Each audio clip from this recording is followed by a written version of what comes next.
국내 우편입니다. 자, 국내 우편과 관련해서 자, 이제 총론부터 시작을 할 겁니다. 자, 총론은 가장 기본적인 내용입니다. 국내 우편에 관련해서 자, 전반적으로 적용되는 내용들이고 법 규정과 관련된 부분도 있긴 합니다만 이론적으로 접근하는 부분들이고 자, 전반적인 내용들, 일반적인 내용들이기 때문에 크게 어렵지는 않습니다. 아시겠죠? 자, 그러면은 제 1절 보시면은 우편의 의 및 사업의 특성이라고 있을 겁니다. 자, 그러면은 자, 일단 저희가 우편을 하기 전에 일단 서신이라는 개념이 있고요. 그 다음 통화와 물건이라는 개념도 있습니다. 자, 요렇게 구분을 하셔가지고 동그라미 요렇게 잠깐만 그리겠습니다. 자, 요렇게 그리고 자, 일단 요놈 전제로 해서 우리 교과서 잠깐 보겠습니다. 자, 우편의 의 보시면은 가로 1번입니다. 우편은 인간이 사회생활을 영위하는 데 필요한 통신수단의 하나이다. 자, 여러분 우편이라는 개념 자체가 격지자 간의 의사소통입니다. 아시죠? 그래서 여기 보시는 것처럼 통신수단의 하나다. 그 다음에 격지자라는 표현이 나오는데요. 격지자라는 거 물리적으로 이렇게 떨어져 있는 사람들을 우리가 격지자라고 합니다. 대구에 살고 부산에 살고 서울에 살면 격지자죠. 서로 주고받는 거 의사 전달하는 게 자, 여기 있는 우편의 내용입니다. 통신수단의 하나다. 그 다음에 가로 2번 보시면은 우편은 서신 등 기타 서신 등 의사 전달물 및 통화와 기타의 물건을 송달하는 것이다 라고 나와 있습니다. 자, 그러면은 일단 기본적으로 우리가 우편이라는 개념을 정의할 때 우편은 어떻습니까? 여기 보시는 것처럼 서신과 통화 그 다음 기타의 물건을 전달하는 것이다 라고 정의가 나와 있죠. 그 다음에 뒤에 보시면요, 우편은 격지자 간의 의사를 전달하는 서신 등의 의사전달물의 송달을 그 기본적인 내용으로 한다 라고 해서 자, 서신 있죠, 노란 동그라미요. 자, 요놈 자체만 우리가 우편이라는 개념으로 정리를 할 때는 좁은 의미의 우편이라고 합니다. 좁은 의미의 우편에서는 자, 서신만 해당하는 겁니다. 자, 그 다음에 뒤에 보시면은 우리나라는 물론 세계 각국의 우편 제도는 의사 전달 이외의 소포 등 물건을 송달하는 업무를 병행하고 있다. 자, 넓은 의미의 우편이란 해서 자, 넓은 의미 나올 겁니다. 넓은 의미의 우편의 경우에는 자, 서신 당연히 들어가죠. 좁은 의미의 우편에다가 여기는 통화 그 다음에 물건까지 전부 다들 포함하는 개념 되겠습니다. 자, 그러면은 우리 시험 치러 가시면은 좁은 의미의 우편이다, 넓은 의미의 우편이다 라고 해서 물어볼 수도 있고요. 좁은 의미라고 하면 가장 기본적인 형태만 생각하시면 됩니다. 아시겠죠? 좋게 봤을 때 서신만 주고받는 거다. 그 다음에 거기서 확대, 넓은 개념으로 접근을 하게 되면 서신 이외에 통화나 물건과 같은 다른 물건들의 송달도 포함하는 개념이다 라고 보시면 되겠습니다. 자, 그래서 여기 뭐 그림은 거꾸로 되어 있습니다만 색깔 구분하기 위해서 이렇게 해놓은 거니까요. 자, 이렇게 이해를 하나 해두시고 자, 그 다음 가로 3번입니다. 우편은 일종의 용역이다. 경제재 중 무형의 재화에 속한다. 경제재 무형의 재화라는 부분이 있을 겁니다.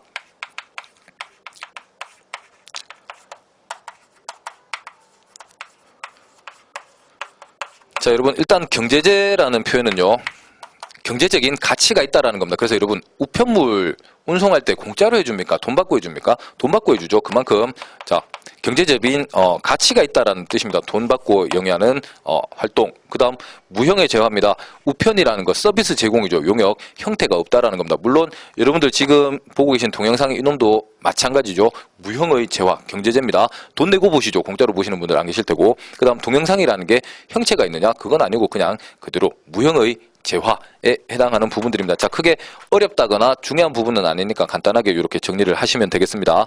자, 그 다음에 이제 밑에 동그라미 2번입니다. 우편사업의 특성이라고 있고 자, 여기는 별표 조금 치겠습니다.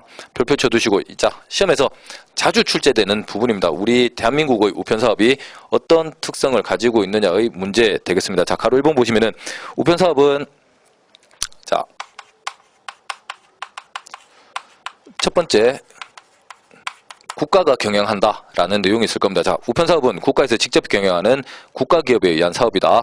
자, 요놈 우리 2008년 시험에 출제됐던 부분들이니까 신경 써서 잘 보십시오. 자, 그 다음에 국가기업은 사회 공공의 목적을 달성하기 위해서 국가 공공단체 또는 그로부터 허가받은 자가 비권력적 수단에 의하여 경영하는 사업을 말한다. 자, 여기 보시면은 비권력적 수단이라는 표현이 하나가 있을 겁니다.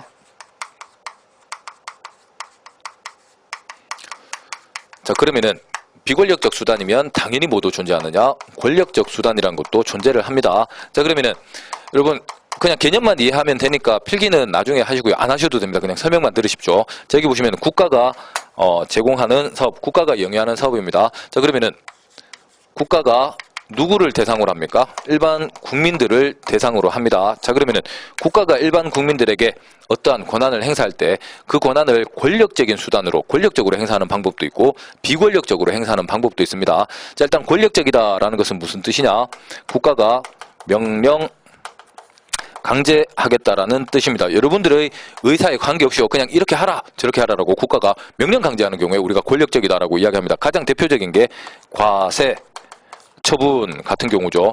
여러분들, 자, 국가가 여러분들에게 세금을 부과할 때입니다. 국가가 야, 누구야? 나 너한테 세금 부과해도 되냐라고 물어보고 세금 부과합니까? 그거 아니죠. 그냥 언제까지 돈 내라라고 일방적으로 명령을 해버립니다. 이런 형태가 권력적인 수단이라면은 우편이라는 부분 잠깐만 보시면요.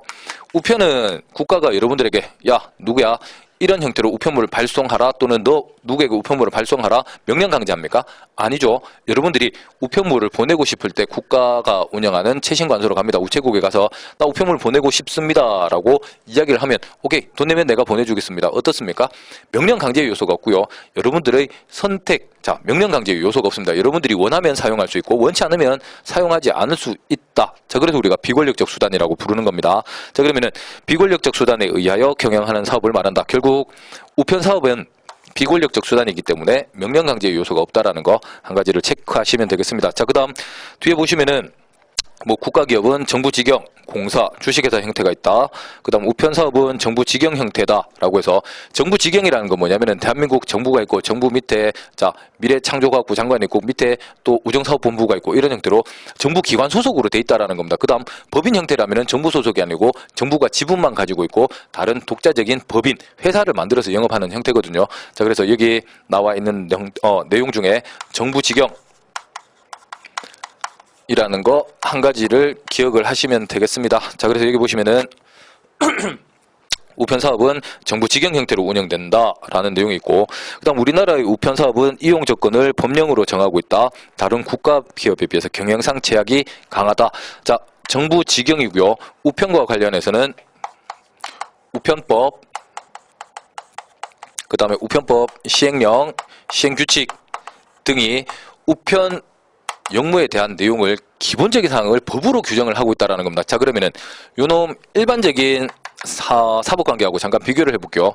A와 B가 물건을 사고 팔 때입니다. 자, 물건을 사고 팔 때는 A와 B에게 계약의 자유라는 게 있습니다. 그래서 당사자가 원하는 형태로 원하는 물건을 원하는 가격에 원하는 시점에 원하는 상대방에게 판매를 할 수 있는 겁니다. 대신 우편과 관련해서는 법 또는 시행령, 시행규칙에서 자, 국가가 우편 영무를 사용하고자 하는 사람들에게 어떤 형태로 어떤 가격으로 우편 서비스를 제공하라라고 법으로 규정을 하고 있다는 겁니다. 그래서 다른 국가기업의 형태에 비해서 제약이 조금 더 강하다라는 내용입니다. 그래서 경영상 제약이 강하다. 자, 그러면은 요놈 그냥 가령 시험 문제 지문으로 나온다라고 예를 들면은 자, 우리나라의 우편 사업은 이용 조건을 우편 법령으로 정하고 있는 바 다른 국가기업에 비해 경영상 제약이 약하다 또는 경영상의 자유가 많이 보장된다라는 형태로 나오면 땡 틀렸다라고 찾아내시면 됩니다. 아시겠죠?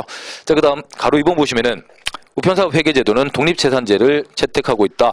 일반 회계와는 분리된 특별회계다라는 내용이 있을 겁니다. 자, 그러면 일반 회계, 특별회계 몰라도 되는 내용입니다만 그냥 간단하게 설명드리겠습니다. 자, 일반 회계라는 개념은 자, 우리나라의 예산제도가 이제 일반 회계인데요. 자, 국민들이 세금을 냅니다. 아시겠죠? 자, 이걸 우리가 세입이라고 부르고 국가가 가지고 있는 예금 통장 우리가 그냥 쉽게 국고라고 부르겠습니다. 세입이 국고로 들어가고요. 그 다음 국고에서 다시 지출을 합니다. 세출이라는 형태로 되어 있고, 자, 세입 세출은 기획재정부 장관의 통제를 받게 되어 있고 국회의 통제를 받게 되어 있습니다. 자, 이게 일반 회계라면은 자, 특별 회계는 어떤 내용이냐? 자, 특별회계 같은 경우에는 우정사업본부입니다. 자, 우정사업본부가 있으면은 우정사업본부가 수입 발생시키죠. 우편 서비스를 제공하고 수입을 발생시키고, 그 다음 그 돈이 국고로 들어가느냐? 국고와는 아무런 관련이 없습니다. 관련이 없고 우정사업본부에서 다시 지출하는 하는 형태. 결국 특별회계는요, 기획재정부 장관의 통제도 받지 않고 국고의 지원도 받지 않는다라는 특징을 가집니다. 자, 이렇게 규정을 하는 이유가 뭐냐?